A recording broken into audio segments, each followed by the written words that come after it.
আসসালামু আলাইকুম। আজকে আমি আপনাদের সাথে শেয়ার করব আমি কিভাবে ডিম আলুর ডাল রান্না করি। আজকে ডাল রান্না করব কাঁচা মরিচ দিয়ে। রোজা রেখে শুকনা মরিচ না খাওয়াই ভালো। এখন আমি কাঁচা মরিচগুলো ভালো করে ভেজে নিয়ে বেটে নিব।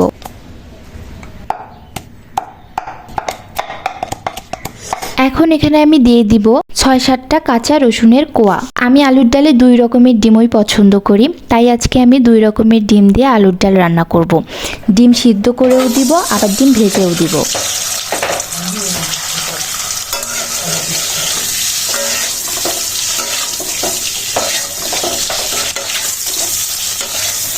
ভালো করে ভাজা হয়ে গিয়েছে। এখন আমি ডিমগুলো তুলে নিয়ে এই তেলেই ডিম ভাজি করে নিব।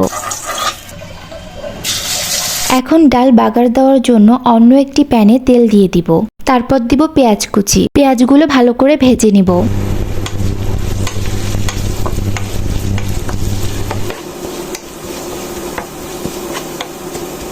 লাল লাল করে পেঁয়াজগুলো ভেজে নেওয়া হয়ে গিয়েছে। এখন আমি বেটে রাখা মরিচগুলো দিয়ে দিব।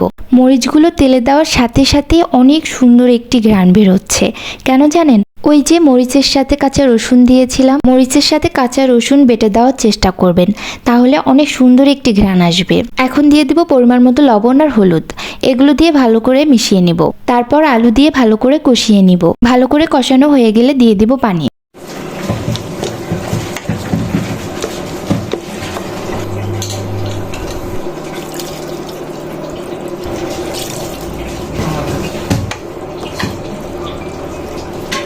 এখন দিব গরম মশলা গুঁড়া।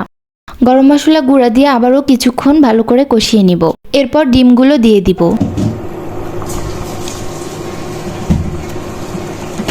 ডিম দেওয়ার পর আরও 10 মিনিটের মতো চুলায় রেখে তারপর নামিয়ে নিব।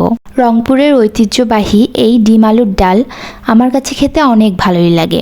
আপনাদের কাছে কেমন লাগে অবশ্যই কমেন্টে জানাবেন। আশা করি ভালো লেগেছে। যদি ভালো লেগে থাকে তাহলে লাইক কমেন্ট শেয়ার করে দিন। আল্লাহ হাফেজ।